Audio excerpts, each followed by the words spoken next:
بسم اللہ الرحمن الرحیم۔ السلام علیکم ورحمۃ اللہ وبرکاتہ۔ عابد راجہ چینل کی طرف سے آج میں اپنے دوستوں کو رسول اللہ صلی اللہ علیہ وآلہ وسلم کا ایک بہت ہی پیارا فرمان سناؤں گا۔ آپ دوستوں نے اس پر ضرور عمل کرنا ہے۔ اس سے پہلے میں اپنے تمام دوستوں سے ریکویسٹ کروں گا کہ میں ایک مسجد بنا رہا ہوں جس میں آپ تمام دوستوں کے تعاون کی ضرورت ہے۔ یہ میرا واٹس ایپ نمبر ہے، اس پر آپ مجھ سے رابطہ کر سکتے ہیں اور اسی پر ایزی پیسہ اور جائز کیش موجود ہے، آپ اس پر پیسے بھی ٹرانسفر کر سکتے ہیں۔ تو شروع کرتے ہیں۔ بسم اللہ الرحمن الرحیم۔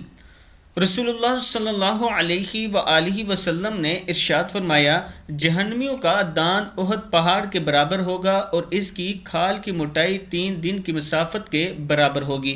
اللہ تعالی ہم سب کو جنت میں داخل کرے اور اللہ تعالی ہم سب کو جہنم سے پناہ دے۔ نبی اکرم صلی اللہ علیہ وآلہ وسلم نے فرمایا، تکبر کرنے والے کو چونٹیوں کی مانند اٹھایا جائے گا، ان پر ذلت ہر طرف سے چھائی رہے گی۔ جہنم میں موجود ایک جیل کی طرف ان کو ہانکا جائے گا، وہاں بدترین آگ ان کو گھیر لے گی اور انہیں جہنمیوں کے جسم سے نکلنے والی پیپ اور خون پینے کو دیا جائے گا۔ اللہ تعالی ہم سب کو تکبر سے محفوظ رکھے اور جہنم سے پناہ دے۔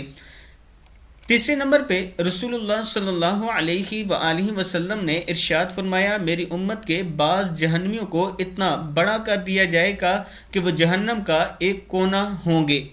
اللہ تعالی ہم سب کو جہنم سے پناہ دے اور اللہ تعالی ہم سب کو جنت میں داخل فرمائے اور ہمیں رسول اللہ صلی اللہ علیہ وآلہ وسلم کے فرمان کے مطابق زندگی گزارنے کی توفیق عطا فرمائے۔ السلام علیکم ورحمۃ اللہ وبرکاتہ۔